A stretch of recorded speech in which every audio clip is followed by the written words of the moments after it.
Converted man here. I've got Angel here, and hello. And we're going to talk about paganism, her ideas about it, what she knows about it. I'm going to ask her some questions, and she's going to answer them. And then we're going to learn the secrets of everything, I guess. I don't know about that. We discussed beforehand that there's a difference between a claim about a belief, like I believe that I can fly. I'd say, well, that's an interesting belief. Why do you believe that? And I'll pretty much leave it alone after that.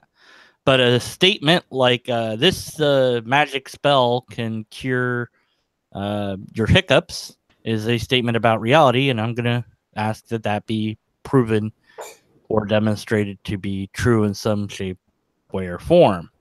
So depending on how Angel frames things, my skepticism will either eat those ideas or not.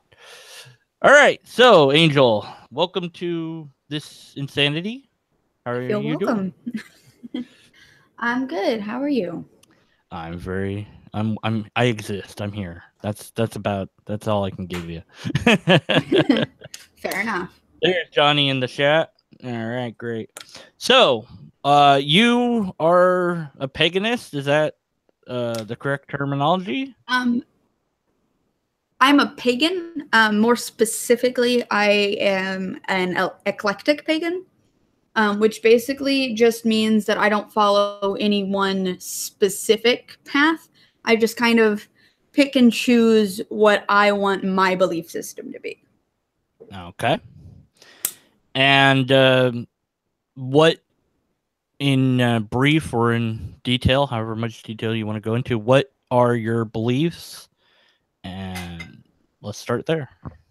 What I personally believe in, and I know it sounds crazy or weird or whatever, those are totally fair statements, is I believe that there is an energy that exists throughout the universe that can be tapped into to help things go a certain way.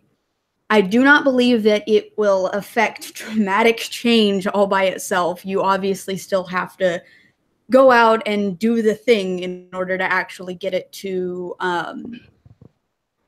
get something to happen. Like, for instance, if I were going to do a spell to attract money, for instance, it wouldn't just attract money all by itself. I'd have to go out and do something to aid in that, like go find a job or go beg on the streets or something. It's just sort of like an aid, or even if you want to think about it as sort of a motivation or something to help you feel like it's going to work. Does that make sense? No, I'm not sure if it makes sense, but I follow you so far. What? How long have you held this belief? What got you into it? Was it somebody said, "Hey, check this out," or did you stumble into it somehow? Or it's a little complicated. Basically, I was raised a Christian. I went to Christian school for most of my elementary school years. I always felt like something was weird with it. Like, I was always that kid in Bible class being like, but wait, this doesn't make sense. And my freaking Bible teacher hated me. But my mom kind of instilled in me this need to be an individual and choose what I believe and sort of accept everyone for who they are. And that translated into a lot of different aspects of my life. And it definitely translated into my religious life, very obviously. She always had pagan books around that I would dig into, mostly Wicca specifically. And so I would flip through those, and those sort of made more sense to me. And then once I got out of the house, I did a lot more digging and a lot more digging and a lot more digging. And just the more I read, the more eclectic paganism made sense to me. okay, So that sounds basically. I mean, that's you were exposed or at least had access to various writings and then became interested in it as time went on. Right. Perhaps as a way to be a little bit more independent than being Christian. It's kind of why would you you were sent to a Christian school? Is that correct? Yes. Yes. But your mom had Wiccan books, so did she not follow Christianity, or what was going on? Was um, it like, hey, here's the thing I need to study to destroy it, or you know? God, Barrett, I actually know the answer to that question. No, my mom was sort of always going back and forth between paganism and Christianity and paganism and Christianity. And mind you, there are Christian pagans out there. That's a thing that exists. But she would always go back and forth between the two. And I don't think she ever really decided which she believed in more. She was a little more worried about surviving, I think. When she had me, she was 16. So it was mostly my grandmother who was really my mom and my dad. And she was very Christian. And yes, she knew about my paganism and she loved and accepted me anyway, which is fantastic because not every Christian family will. Yeah, that's good because I mean you didn't have to face some sort of a hardship as Right. some non-believers have dealt with some insanity regarding that. You know, if they come out as an atheist, their families will kick them out, so to speak, and all that. So you spoke of this energy that's flowing through the universe. Can you pin down for me what you mean by energy? Do you mean the sort of energy like we get from electricity or something else? I mean, based on my limited, very limited, mind you, understanding of that sort of realm of science, science agrees that there is sort of energy everywhere in the atoms and not molecules, like the electrons spinning around every single atom, right? And I think there is more of a metaphysical aspect to it that, like I said, we can tap in through basically sheer willpower. Like I said, I don't think it affects dramatic change, and it certainly isn't going to do much if you don't have any sort of real action behind it that you take. But I do believe it can sway things slightly. Do your beliefs include any god, goddess, or deity, higher power of any type?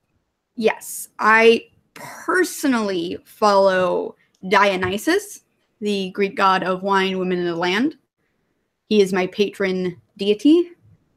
I have not found a female deity to pair with him. A lot of pagans will have a goddess and a god to sort of keep things very balanced.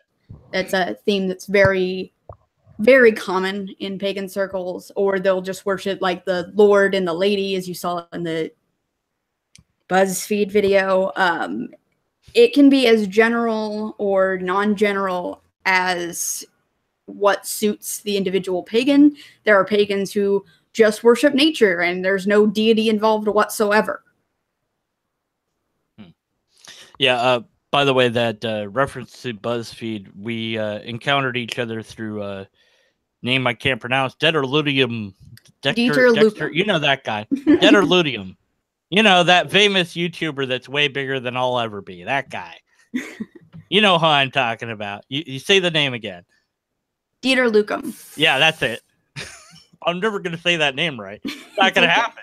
Even if he had me on his show, you'd be like, hey, do you confirm? Like, hey, Dieter. Be like, no, it's Dieter Lucum. Oh, I can't say that name. Anyway, I really believe it.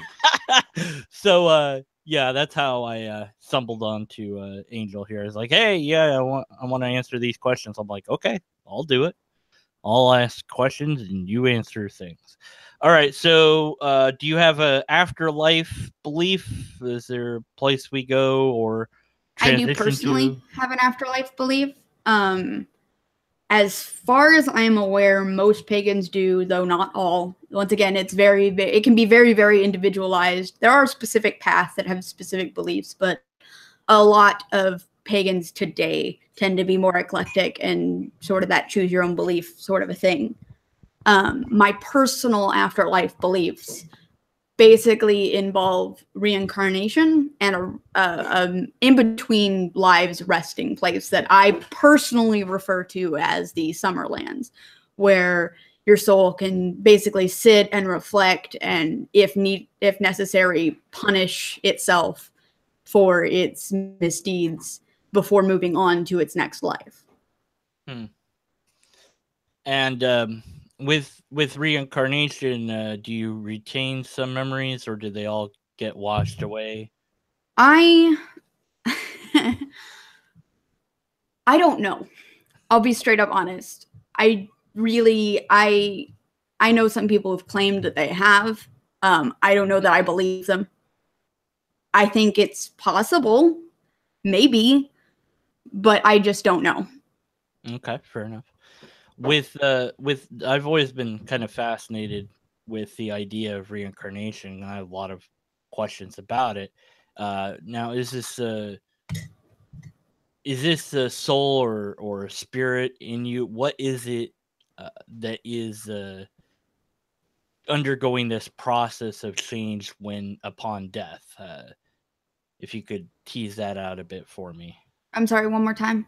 If it's a soul or a spirit or an energy inside of your body, or is it metaphysical? What is it that's happening when the mortal coil is expired? Uh, is it a soul that's moving on to this summer place? What Tease out for me exactly what is happening here, if you could. What I believe is that upon our death, our soul is released and goes to the Summerlands and then just reflects and rests and waits until it is ready to move on. What I'm not sure what more I can offer there. Right, and then the soul, are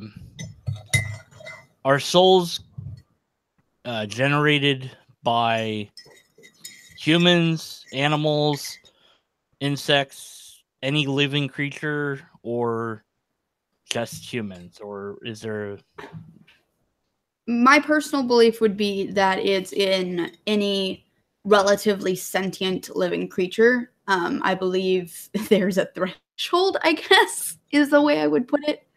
Like, for instance, I would say pigs and dogs and cats would definitely have souls. I don't know about insects. They tend to rely on instinct rather than any sort of real cognitive function. And I think that's sort of the spark that I would declare the difference. Does that make sense? Yes. So this is going to be a little bit harder of a question because it Okay. involves. There are some humans that are born with just the brain stem, which is very unfortunate. They typically don't live very long. Mm-hmm. They cannot speak. They cannot know. They just exist. Mm-hmm. Um, Sometimes they're born with enough brain, like they say, like 1% brain, and that's enough for them to actually begin learning. But usually, they have just a brain stem. It's a rare disease. Mm-hmm. Since they have no cognitive ability, would this person lack a soul? Not necessarily. So it's not. It's Going not by that. my own personal belief system, not necessarily. Theoretically, obviously, because none of this stuff is provable, and I know that. I'm not delusional. Is it? Theoretically, a soul could be, say, trapped in that kind of a situation, or possibly, yeah, without a soul. Maybe. I mean, there's Is no hard and fast rule necessarily. is that? Do you think that the answer there is hesitant because humans are uh, somewhat higher level of importance than other creatures? I mean, that depends on what system you're using as far as level of importance goes. I don't think the universe cares much. We're just, we're not even specks of dirt, in the grand scheme of things. So, yeah. And what is generating or creating the soul? Is this a biological process or a supernatural one? well, I'm not sure that really. I'm not sure how to really answer that because in my belief system, I would say souls have kind of always existed. Like the soul isn't necessarily created, it's just there. It's been there. It will always be there. And I don't have answers for everything, I'll be honest. No, of course not. Like, yeah. My belief system, as many pagans do, is always evolving, always changing, always being refined into closer and closer what I personally think is the truth. And that's my truth, not necessarily anyone else's truth. Okay. I'll ask you about truth in a moment because I want to just tease out a little bit more about the reincarnation idea. That's totally fine. One big question I've always wanted to ask somebody that believed in reincarnation is that, again, with the soul thing, it's like we've got billions of animals and people that have lived and died. And so if these souls are just being recycled, but more people are being born and more creatures are being born, it's like, okay, there's two. Are we growing exponentially in souls, or you kind of answered that these souls just kind of have always existed, so they're just being pulled from the ether and put into bodies unless they're recycled. So sometimes they're recycled and sometimes they're new souls. I or something don't necessarily like buy into new souls. or not new souls, but they, it's pulling a soul that's not been had a chance so that, it can begin recycling itself for a while. Well, like I said, I believe that there's a rest period in between lives. So I don't know that I believe, I mean, I don't believe in new souls. I think that every soul has sort of always existed. I think what you're asking is a soul that's like never been on Earth, right? Yeah, because Within there's so this many context. creatures that have, so many creatures have lived and died that I don't know that I can. I was trying to tease out, like, how does this work? And that's really the essence of all these questions. If you really want to get down to what I theorize and what I theorize about my own beliefs, yeah, it's possible that there's a soul that's literally never been used. It's just been sitting up there or whatever and gets pulled down in the ether and it's new to Earth, quote unquote. But I don't know. Maybe. Okay. Possibly. And what is governing all this? Is that the realm of the goddesses and gods, or is that just the way the universe is? And this is probably the part that I have the most trouble explaining, because I know how stupid and crazy it sounds, and I know how unverifiable it is, and I know how stupidly not backed up it is. But once again, it's just my personal belief that this energy that we can draw from and manipulate is, for lack of a better word, because I really don't like this word to use it to describe it, but I haven't found a better one, is sort of like this divine energy. I personally believe that this divine energy has sort of a will of its own that can be bargained for, begged for, adapted, sort of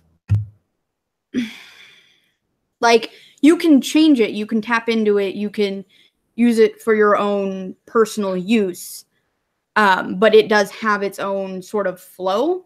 And I don't necessarily put one specific being behind it, or two specific beings, or even multiple specific beings. I feel like the gods are primarily symbolic, at least in my personal beliefs, and that you should follow whichever one feels, if you feel like following gods, obviously, right, that you should follow whichever one you personally calls to you, because they're all symbolic anyway.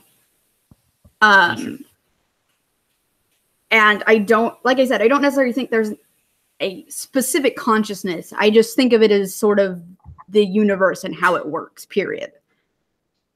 Okay. Does that make any sense at all? Well, I don't know how to explain it very well, honestly. That's okay. It's you know, and I would say that, you know, you don't have to preference, you know, your things by saying, I know this sounds silly or whatever. These are beliefs. They're not, so far you haven't said any statement that is, this is how this works. It's well, because I acknowledge that I might be totally completely wrong. Yeah, right. You've said, I know that I might be totally these are beliefs, wrong. and that's, hey, okay, beliefs are beliefs, and right. they are what they are. I just, you know, want to try to help you make sense of them, and to everybody that's hearing it, and however you go about that is just fine. There's no right or wrong, because they're beliefs. Okay. Okay, let's change gears a bit. And you mentioned my truth, your truth, and of course I have a very nitpicky grudge against natural language, which is what we're using right now. And I wish that there was like a word for everything that is, but sometimes we use words in multiple different ways. Right. So when I say the word true, what I mean by it is that it's true regardless whether I know it's true or not, or you know it's true, however we feel about it, whether we deny it or not, etc. It's true independent of any other thing. So 1 + 1 is always 2. It's never a million. And that is true independent of whether we know it, acknowledge it, understand it, like it, etc. Right. So when somebody says, when you say, well, you've got your truth and I've got my truth, I go, what do you mean by that? Fair. Because there's only one truth in my brain. And then I'm like, okay, so they mean a different way of understanding it. So help me to understand what you mean when you say true. In that specific context, my truth, your truth generally means it's more like a substitute for the word belief, I guess, is what it really comes down to. It's that feeling of something being true deep down, whether or not it's provable.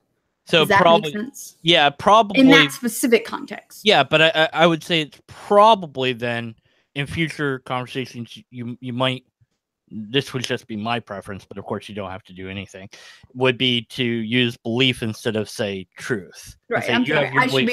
You're right. Yeah, I should be more careful. Because when people hear, I try to be careful, but you know, they're very picky about truth, and they will be like, oh, you know, I'm going to eat you now because. Right. What does that mean? Very fair. So you have your truth that 1 + 1 is 2, but I know the truth about 1 + 1. Buy my book to find out more, right? You know, so well, I have a book on how to make $1 million and only costs $500,000. So if you want to buy that, I've got to sell 2 of them.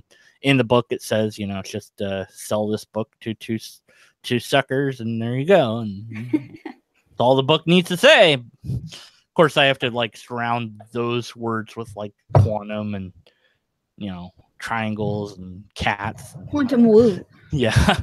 Okay. Let's ask some scientific questions, then I'll go to the chat because they asked some questions. Do you agree with the consensus in science regarding biological evolution? Yes. Age of the Earth being 4.54 billion years old.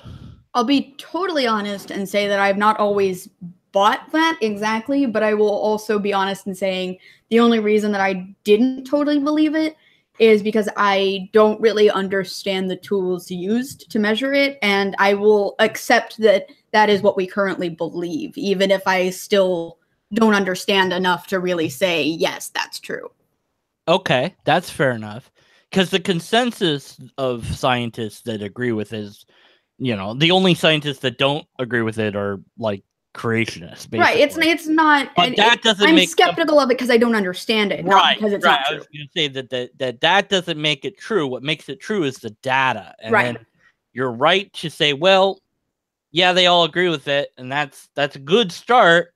And I could just be like, yeah, I agree with them, but I want to understand it before I say it's true. I think Right. that's very good to do that.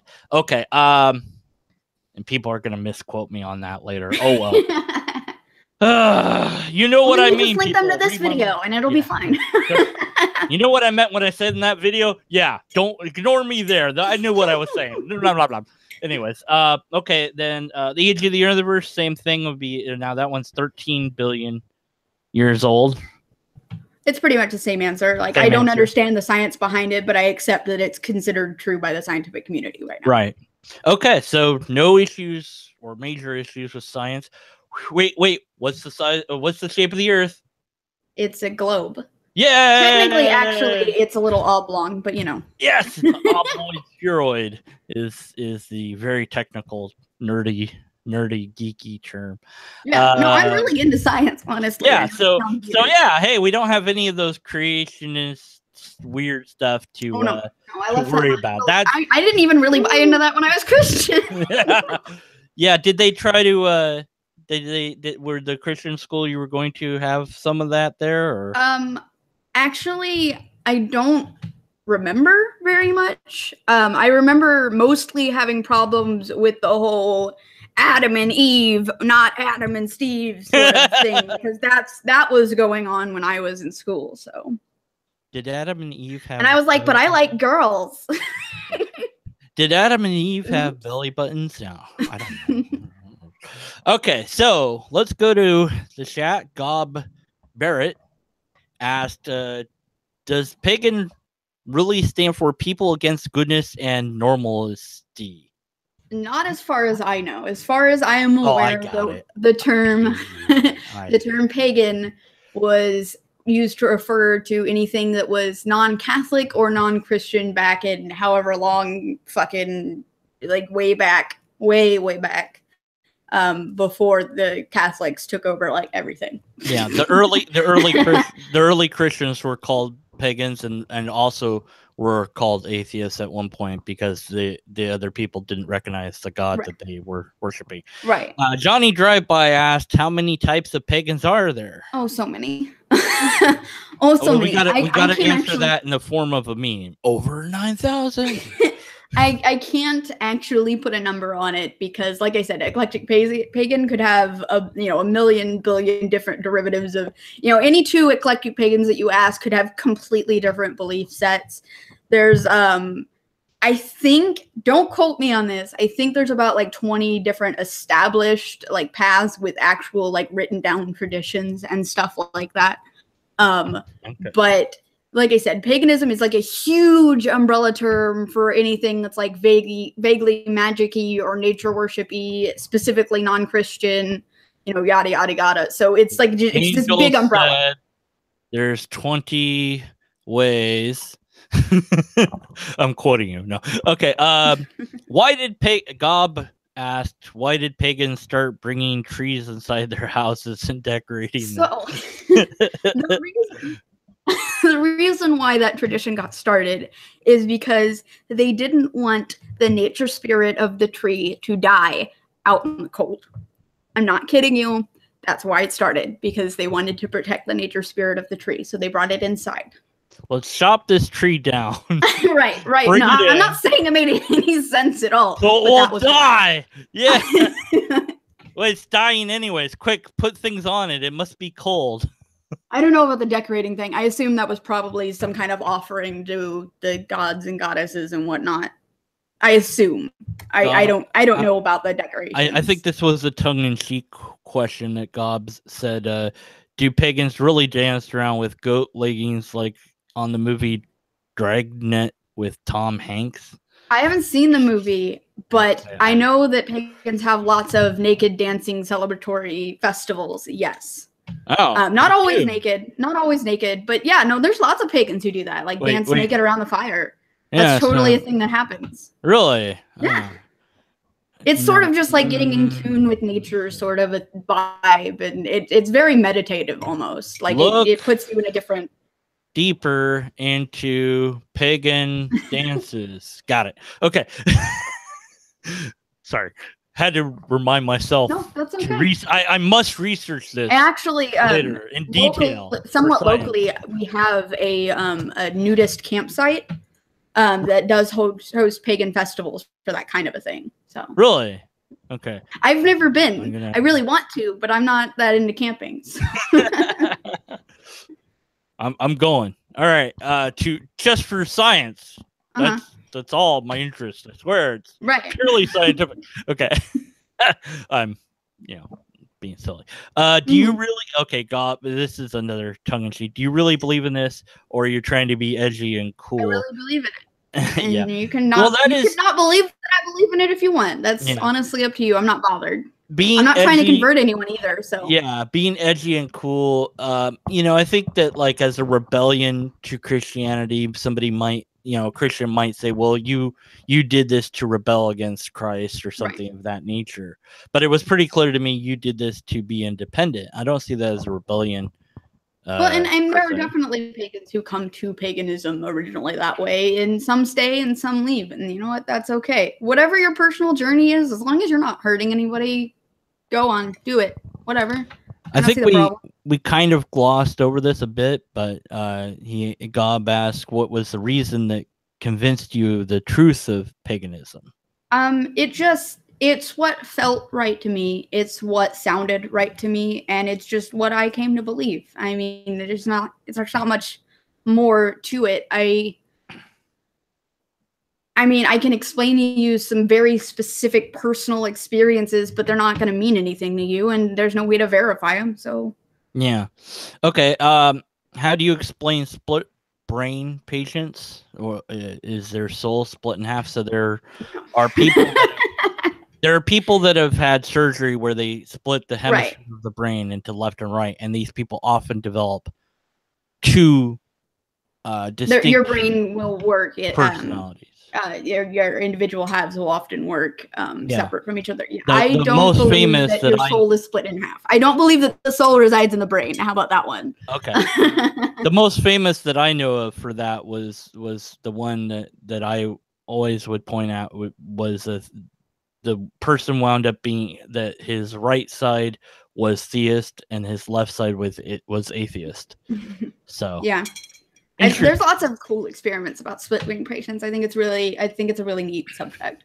What happens to us horrible pagan non-believers? Is there a hell, or I don't believe in a hell personally. It's just that nice cool summer place. Like I said, the reason that I do believe that souls will punish themselves if they were really that bad in life. I do. I think that's part of the reflection that happens after you die, while you're in the Summerlands. To me, the Summerlands is sort of like this. Like, have you ever seen the Rob Williams movie where he goes to heaven and it's like a painting? And then he goes into heaven that looks just like his painting, but it's dreams may come. Yes, it's sort of like that. I believe very much, except without the hell. I believe very much that we make our own little space. And if we did bad stuff, it's not going to be all sunshine and roses forever. But eventually, we atone and we move on. And lollipops and rainbows. I hope that answers the question. I believe that souls are inherently good, and that if we did bad things, they'll punish themselves until.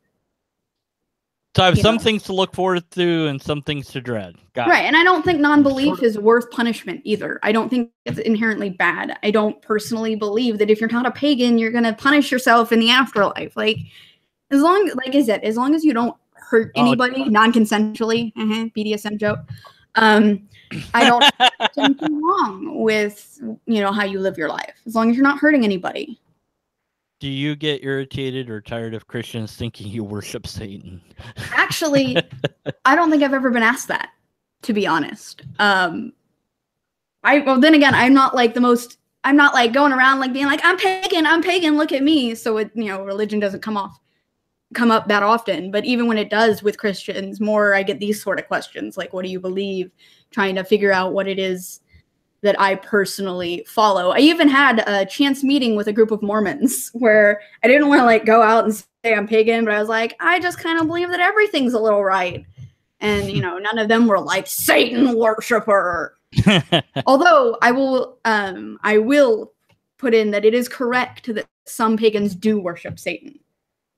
That is a thing. There was, I remember there was these two gals on a bus I was on, and they were kind of goth outfits, and the guy was like, "Oh, you're witches," and they got really mad. I'm like, even if they're witches, so what? Leave them be. Let them, Right. What business is it of yours? And they're not hurting you. They're not doing anything.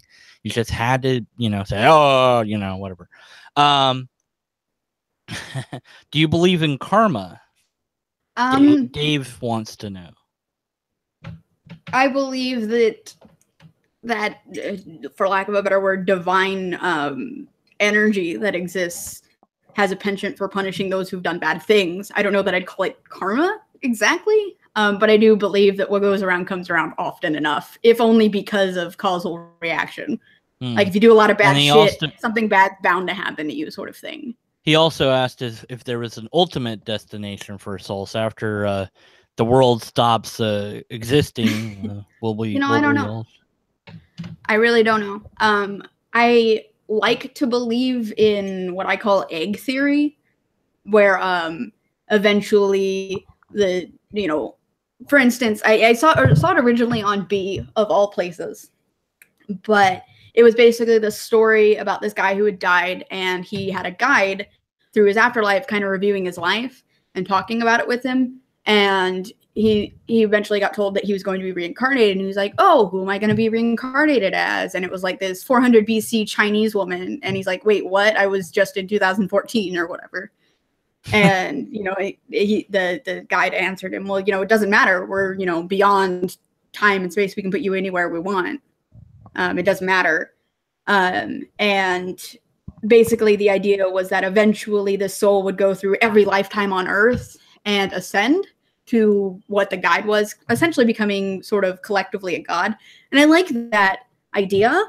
So I would say if I did believe in any sort of final destination, it would be sort of like that. But I don't know, and I don't have one set answer for that as far as my beliefs go. That was all the questions that chat had. Do you have any questions for this jaded skeptic? I mean, not really. Like I said, I'm a pretty skeptical person for the most part anyway. I don't believe in crystals. I don't believe in, like the inherent power of incense to do this or that. Mostly what I believe in is meditation and symbolicism and sort of using magic and witchcraft or whatever the fuck you want to call it to imbue you with the confidence to get what you want done. Now these various beliefs, I've heard you say a lot that these are just based on kind of your feeling, your own personal whim, if you will. As such, are these beliefs ones that you could hypothetically drop? Yeah, absolutely. I've definitely dropped certain beliefs before, but for now, at least, this is what I believe, and I don't see that changing anytime soon. But yeah, it could totally change. I'm not, like I said, I don't believe that I have the absolute right truth and I'm for sure I know what's going on or anything like that. It's just what I personally think. So, and you're watching at least one skeptical YouTuber, so I'm watching a ton of them, honestly. Yeah, for real. Okay, that's good. So you're trying to expose yourself to new ideas. I think that's very good. I don't know that I would word it like that. I've always just kind of been interested in that kind of stuff. Like I said, I love science. I love finding out things. I love skepticism. I love examining beliefs a lot. I really do. The reason why I personally choose to believe something that is not verifiable in any way whatsoever, and I will admit to that, is I figure as long as I'm not hurting anybody and I'm not looking to convert anybody or change anybody's life dramatically or anything like that, it's just me that's affected. then it's harmless enough. And it's rather benign. Right, it's harmless enough. And I mean, like I said, I'm not unwilling to change my beliefs at all. But which is fantastic. I love that, because that's my big thing. I've always tried to get people to be willing and able to challenge what it is they hold most true, or what they believe in most. Gob wanted to know if you think belief is a choice. I think it can be. That's a little bit tricky. I think there's a natural language problem there. I think what he's trying to ask I think you can often choose to believe something. Well, I don't think it's always an active choice either. Yeah, like I can't just decide today to believe that Darth Vader is real, but over time I might be able to convince myself of that. But I don't know that it would be instant. I don't think that you could just stop believing right now. That's very instant. I would say that when it is a choice, it's often an unconscious choice. Yeah, that's a tricky one, because it's not like I'm deciding to believe this period paragraph. It's more like I can't accept something, so I'm choosing, or I can't accept that something isn't true, so I'm choosing to accept it whether or not I know I'm choosing to accept it. Yeah, I'd be like, hey, stop believing in karma. Okay. Start believing in karma. Got it. Wow, that's that'd be amazing if we could do that. I don't think that we can though. Let's see. What else? The only thing I can think about is if we wanted to go answering some of Dieter Lucum's questions. Yeah, Dieter Lucum. Well, he had crystals work, and how does this work? How do crystals work? Yeah, what's the deal? Now, see, I think if crystals did actually function, that'd be testable, and then we would obviously just build the hospital walls out of the stuff. Well, like I said, I don't personally buy into crystals. Like I said, most of my quote unquote magic, it tends to be very symbolic rather than this definitely does this. But the theory behind it, the magical theory behind it that a lot of pagans do buy into, is that everything sort of has this magical essence, or like for instance, a rose crystal is often said that it's a healing crystal, so people attach that healing property to it just by virtue of it existing, or so on and so forth down the line. Trees and certain kinds of incense and certain crystals and certain like, I don't know, styles of jewelry or whatever have these different things that get associated with it, either by the greater pagan community or by old lore back from pre-Christian days. A lot of it comes from that. Sometimes it's real things, like a lot of herbs have quote unquote, things attached to them, like, this is good luck, this is a good luck herb, or this is a healing herb, or this is that. Sometimes certain herbs, as we do know, certain herbs can help with certain medical things. And so it's not like it's all entirely bunk, but a lot of it is, in my opinion. Yeah, I mean, it's. But because of these associations that either the greater pagan community, or sometimes it can be very personal. Like if I were going to, say, do a calming spell to help me calm down, or help somebody I know calm down, I would personally use like a blue candle and some incense that smells like the forest or something like that, because I associate those things with calm. But a lot of these things sound very placebo. Yeah, no, definitely. I think a lot of it is placebo. Now, or like I said, symbolic. With a spell or whatever you want to call it that could infect somebody else, that's potentially testable. So, have you ever tried to test these things, or you said before these things can't be verified? So that suggests to me I don't think they're verifiable in the way that we do science, which I'm not suggesting we change how we do science. I think the way we do science right now is very good. But I just don't think that enough factors can be removed. I don't think that the way we test things to prove them is something that could happen with paganism. It's just we cannot do that many different, like we can't have 500 pagans sit in a room and do the same spell on 500 different people who had the exact same problem and like test to make sure that it works for each. Like that's not really workable in my opinion, because there's just too many factors that would get in the way of it, and you could never rule out placebo ever. Yeah, it would seem to me that you'd have the same results that you would get from chance, and that anyone that wanted to say explain why that's so could say, well, for all we know, there's a pagan somewhere else that's countering our spell, right? So that's why it had no result, right?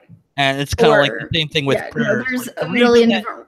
The person we prayed for died. Well, actually, somebody was praying against them, or well, just God wanted them to die. So it's, in the end, it's not testable, right? So, right. I can say from personal experience that I've had some spells seem to work out. I'm not going to say they definitely did, because there's, like I said, there's just too many factors that it could have been this, or it could have been that, or it could have been this, or it could have been chance. But I will say, any of these things that could be not discounted as mundane. So could you levitate an object, for example? No. I know some people who claim that they can, but no, I can't. And I don't know that I believe that. Right.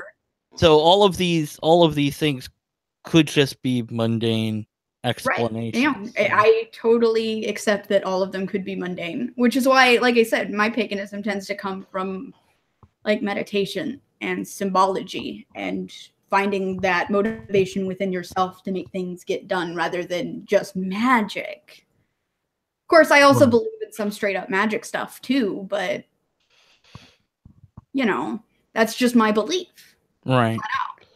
Right. If you can't, but it is odd in one sense, and even you have said this, it's kind of weird, and you said it's silly, and so on and so forth, that you're able somehow, and this speaks to the way human brains work, perhaps, is that you're able to believe in something that you can't verify works, but it's like, well, but I feel good when I do it. Well, who can blame? Okay, well, hey, you feel good when I'm not gonna stop you from that. I mean, there's plenty of things that make me feel. No, let's not go down that path. Although all those things have effects that I think I can still measure. Getting older these days, so perhaps not. I think in the end, if paganism, like say doing a money attraction spell gives somebody the motivation to go out and find that job, who's to say that? Yeah, it seems like you're just kind of telling yourself, I can do this, and so sometimes, yeah.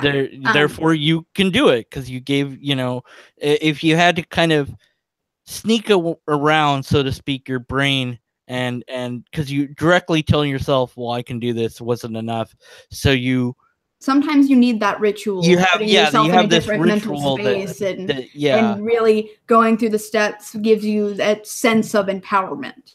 Right.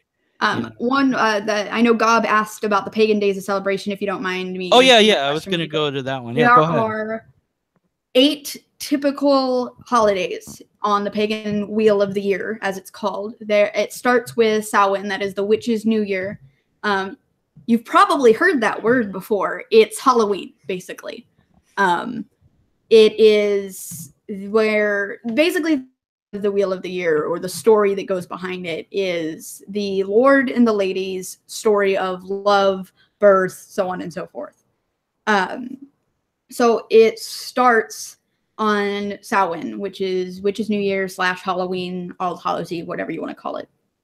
And that is when the crone, as she's called, the oldest version of the lady, it rises to power, and everything dies, and yada yada yada. She slays the Lord.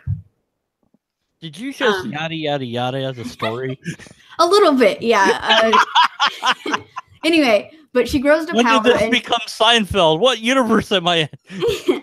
Yeah, the crone slays the Lord, and winter comes. And then I believe the next holiday is Candlemas, which is in February. Then it's a lot to do with solstices and equinoxes. So a lot of it has to do with day and night. Sometimes it has to do with the moon. Sometimes it has to do with the sun. So anytime, for instance, the fall equinox and the spring equinox are both pagan holidays. The longest day and the longest night are both holidays. And then halfway in between those are the other 4 holidays. And I can't remember all of them off the top of my head. Because I don't celebrate all of them because I'm a bad pagan. You're not a classical pagan. You're a I do what I can when I can. Basically, the idea of the story is that in spring, the Lord is reborn, and the Lord and the lady copulate, or the maiden, as she's called at that point, copulate. Eventually, she gives birth, and they, basically grow up happy together, and she's the mother at that point. And then eventually she grows old, she becomes the crone, she slays the Lord, and, basically has all the power for a while until the Lord is old enough again. It's just the cycle of life and death, basically. And it's celebrated throughout many, many, many, many, many branches of paganism and just the natural order of things and nature and yada, yada, yada. It's very whimsical, basically. I'm very attracted to the yada yada yada parts. I know, they're super interesting. They're really cool. Okay, well, I answered all of my questions. I think we answered all the chat questions, oddly enough.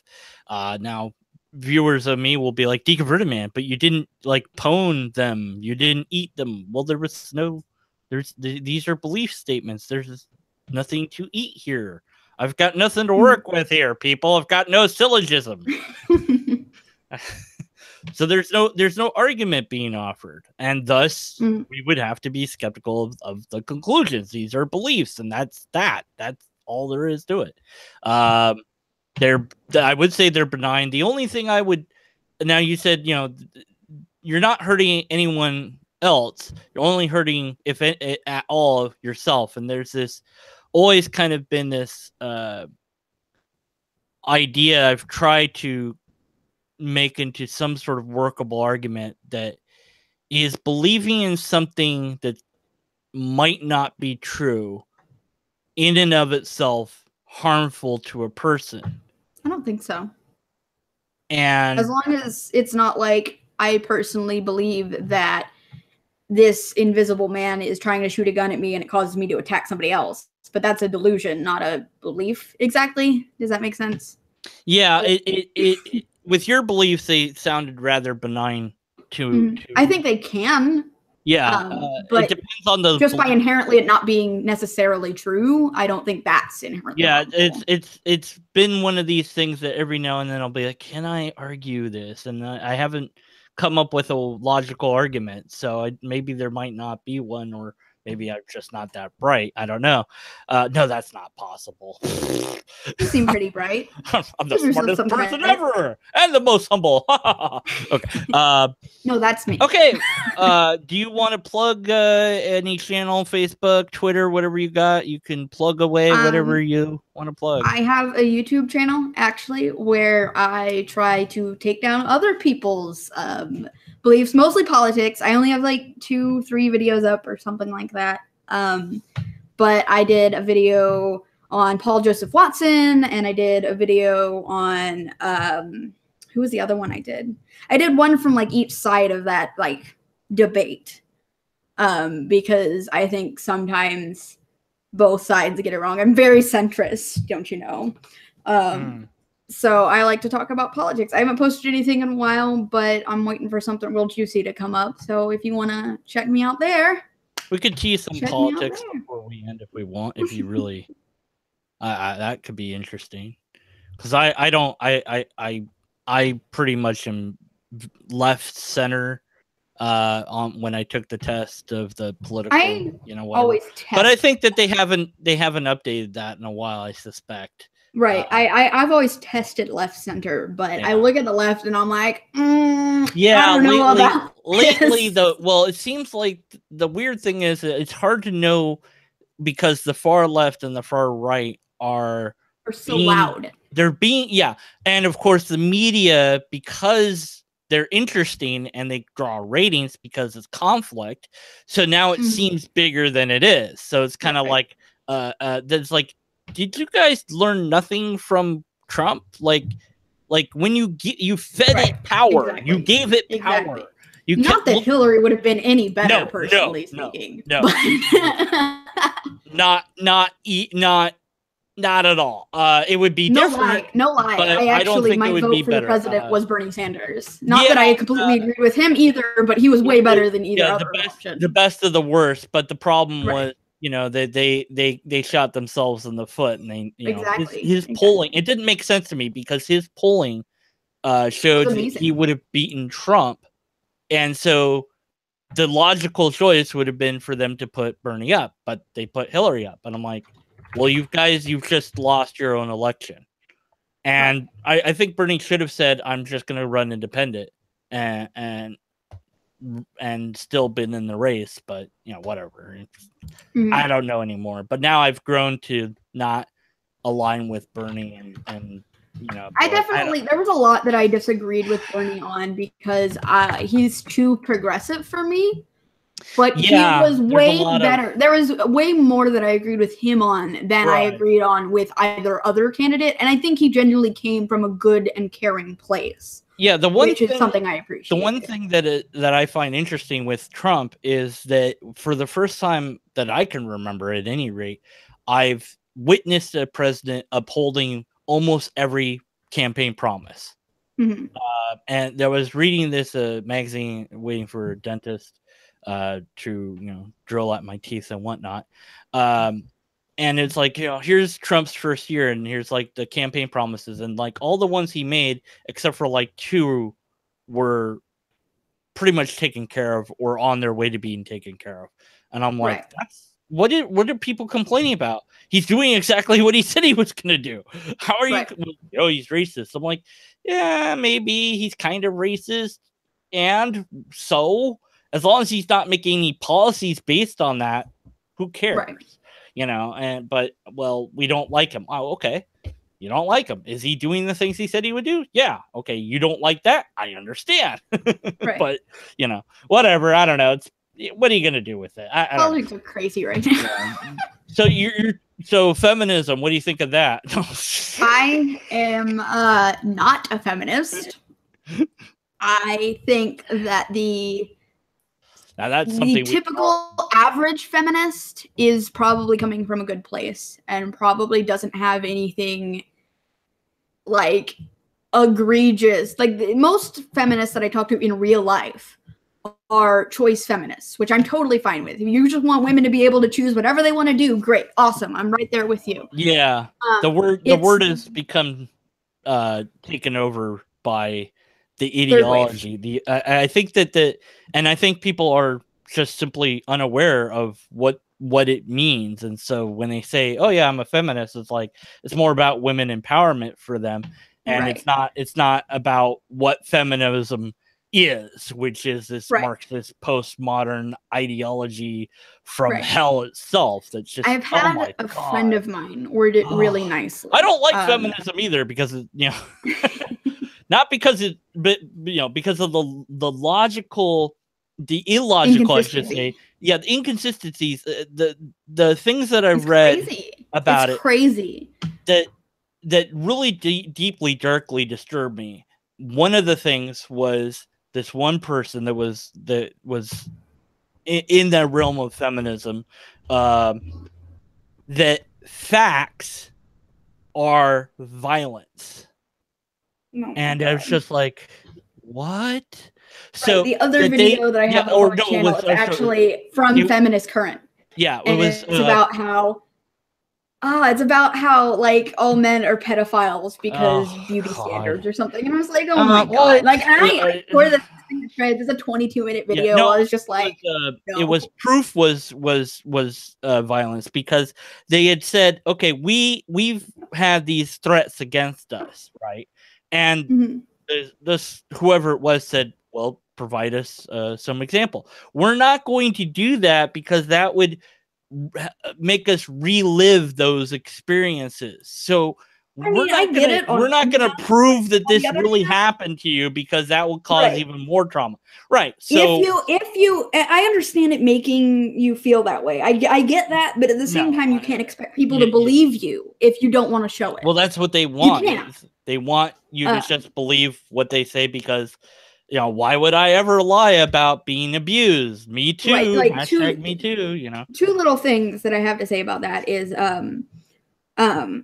one, I have a friend who put my beliefs versus feminist beliefs really, really well.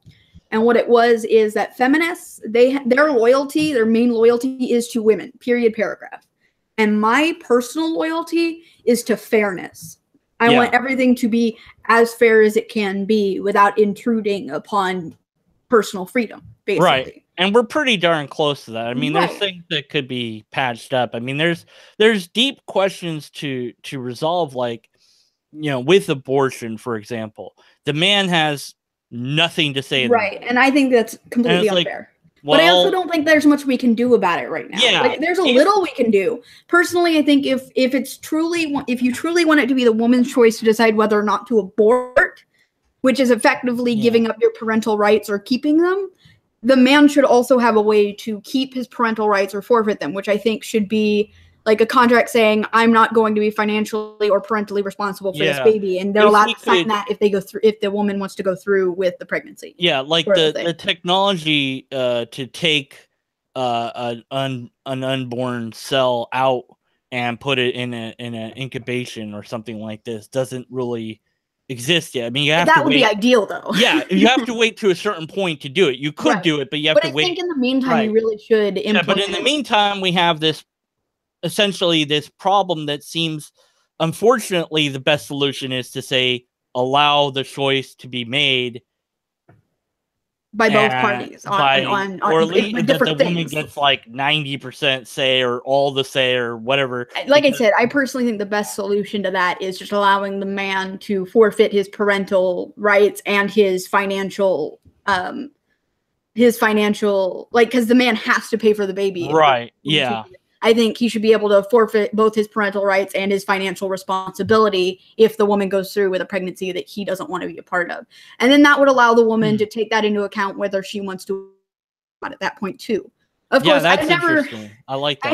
I have an interesting view on abortion because I don't totally agree with it. I'll be honest. Yeah, well, I mean, I believe in it as a personal freedom right, but I don't buy the argument that it is a woman's body. Right. Because even though I understand that the fetus is not like, or that it's, not even really like, basically, I mean, it's human, but it's not like a person yet. I still think that child has like a right to live, quote unquote. So I've always sort of struggled with this issue. Yeah, and that's where I'm coming from as well with it. Is to me, ideally, we wouldn't be aborting babies, but we wouldn't be forcing people to be mothers either. Right. Like, it's so difficult because there's so many angles and so much that intertwine. Like, I also believe that adoption systems and foster systems need to be cleaned up. I think sex education needs to be way better in schools, and I think that would help a lot too. Yeah, definitely. Well, that's already been shown to be the case. I definitely don't think it's just an abortion issue. Yeah, no, it's far, of course you can't talk about one without bringing up all the other issues next to it. But yeah, I mean, these are issues that are definitely out there. And I look at ideologies like feminism or whatever the ideology is, and I go, you're not fixing that problem. You're not fixing any problem. Yeah. You're adding to problems. You're making up problems. Mm-hmm. And it's like, I'm convinced that this is kind of just figure out a way to make myself feel miserable all the time. And while I'm at it, since I'm miserable, I might as well make everyone else miserable. I think there's definitely like some of that going on psychologically speaking. Not to like pocket psychology or not pocket, like armchair psychologist then. But I think another issue with it is they like we call them social justice warriors, right? Social being the key word here. Right. I think a lot of them want to take social and interpersonal issues and codify them into law. And I'm very against that because I think social issues should be handled socially, not legally, because they're not legal issues, in my opinion, a lot of times. Sometimes they are. Let's not get it wrong. But a lot of times, I see like, these feelings arguments, like all of those are social things. You don't have to be around those people who are making you feel bad or uncomfortable. And I would never say you have to at any point. I mean, but you also can't demand that they shut the fuck up just because you don't want to leave. Right. Yeah, that's been a big thing where, they shut down these different speeches. There's this thing we used to do when we didn't want to hear someone speak. We would just not go listen to them. Right. And then we would have whoever it was we want to hear come and speak. Right. Amazing. It's like, maybe have them debate. Like, for instance, person, it's just like, my word. I do believe that taking that they want to legalify it out, which I disagree with wholly. I don't agree with a lot of these legalization arguments. I do believe they have a point in some things socially. Like, for instance, it's just respectful to refer to trans people with whatever pronoun they want to. Even if you disagree with the pronoun, it's a respect thing. And I think as long as they're asking very nicely and they're not like outrageously angry if you misuse it or anything like that, as long as they're like, hey, can you please do this? You should try to respect that. You don't have to. I don't think you should legally have to, but you should try to, just to be a respectful person. Yeah, respect you're a dick. Is earned, like, not just given away. If you want to be a dick, that's your right. Be a exactly. Dick. Right. A dick. Exactly. But if they're being outrageous about it, you have to do this, and you can be a dick all you want. I think that we should. At that point, if they're being outrageous, you be a dick. You do that. I think that we should fight for the Constitution to be amended to say you have the right to be a dick. That would just clear up a lot of things. Like, I have every right to be as dickish as I want. Right. The 69th Amendment of the Constitution. Why not? Right. But like I said, as long as people are being respectful, I think you should try to be respectful, even if you disagree. Well, no. So I mean, there's all sorts of things with that. I mean, it's always it's good. I'm very happy that people are, as they say, woke in regards to politics more than I would think they would be. It's kind of hard to avoid now, though. Yeah, and so it's like it's a good people who were never as political as I was. All of a sudden, are coming to me and talking about things, and I'm like, I'm totally willing to sit here for hours and explain to you all the knowledge I have picked up over these past years that I've been paying attention. Yeah, I didn't want to learn about. You were never interested in this before. No, I was totally disinterested in the SJW stuff, and then I saw what it was doing to education, and I'm like, this. When I joined in. Yeah. Gamergate. Oh, Gamergate. That's what got me hooked in. And see, that's weird. I'm a really big gamer. Weird with the feminists. They absolutely will bring up Gamergate and hate on people that exposed it. It's like you what? Okay, for those. I'm not gonna say that there weren't anybody who were just harassing people. There totally were. Yeah. But what happened? The vast majority of us were trying to just clean up games journalism because it was a fucking mess, and it's still a mess, but it's not the same mess. Right. And so, the reason the feminists even got involved at all was because one of theirs was, quote, attacked, quote. Well, what of course, for those who don't know, they most of my subscribers don't really care too much about this stuff per se, because whenever I talk about it, whatever, but they can skip this part then, okay? But Gamergate was the one gal, I don't know her name or whatever, but she. Was it okay? She had made this game. There was three. Yeah, Zoe Berger made Depression Quest. Yeah, and it just had slept with a absolutely. bunch of people, cheated on her boyfriend, Yeah. and her boyfriend posted this long ass post, basically screenshots and everything to prove that it had gone on, and kind of almost like not even quite flat out saying, "Oh well, she did this for a good review," which, to be fair, she didn't exactly. But her game got mentioned in a couple of articles by someone she was sleeping with without that disclosure. Okay, I didn't know that part, but I did know that he got a favorable review of a game that just sucked. I mean, there was it was wasn't no even, like I said, it wasn't even a review. It was a mention in a couple of articles, and there was no disclosure as to how the journalist was involved with her, and he was. And that is not okay in journalistic ethics, because you have to be like, hey, this is what might affect your opinion of what I'm saying because I'm involved with X, Y, and Z in A, B, and C ways. Now this game is really cool. Well, maybe you think that, but maybe you are saying that because you wanna score some points there with the person, whatever. And then it blew up into this big thing because people did genuinely start attacking her for being a cheater, because she was. Yeah, and that part. See, but it also spun off into a whole thing about ethics in journalism, and so I'm not going to say that there was literally nothing about that was attacking. And then people used there was a lot. They used that wasn't as a platform to jump off of and start investigating journalists and saying, are these people being paid by the game companies? And some of them were. So it's like, you'll give a, we're going to give you money, nudge, nudge, wink, wink, review our game, well, of course you're going to give them a positive review. Right. And so YouTubers that are, say, sponsored by games, that they have to say sponsored by this game, here's what I think about this game. And that's fine.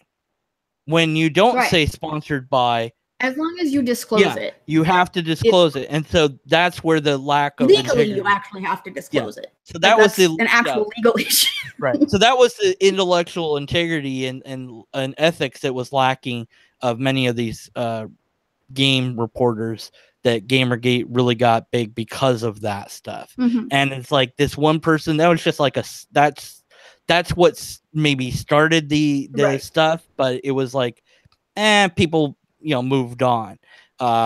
They, could they've been nicer to that person? Probably. Did they need to be? Definitely. I don't know. Remember, we have the 69th Amendment. You have the right to be a dick. So, right.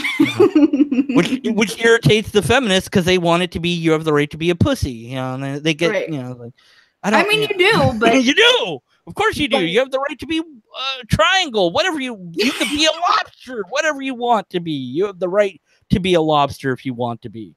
And nobody will take away my lobsters and something about that. So anyways, but I have the right to say that that's bullshit. Exactly.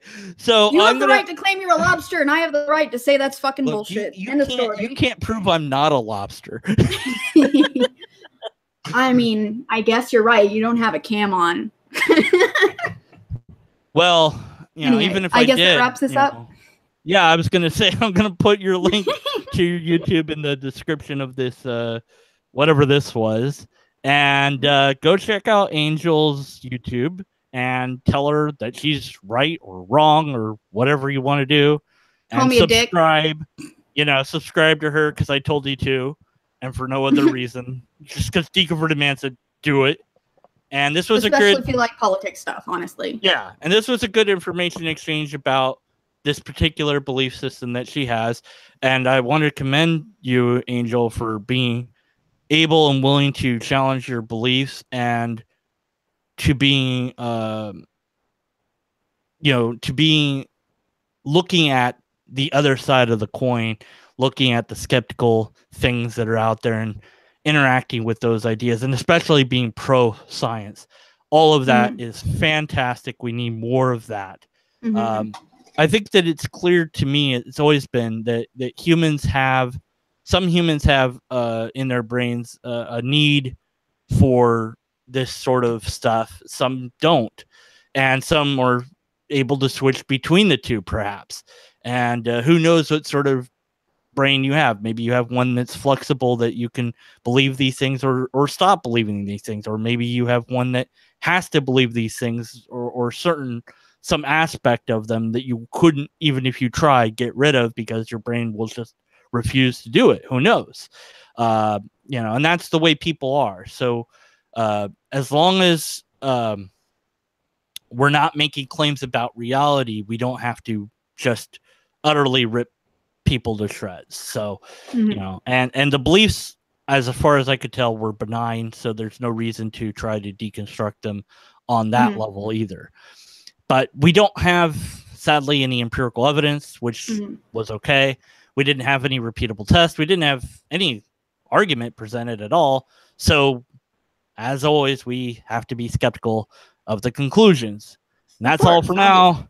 And good night. Goodbye, everybody. I am a lobster, and I will hit stop broadcasting, and then I will, this video will do whatever it's doing.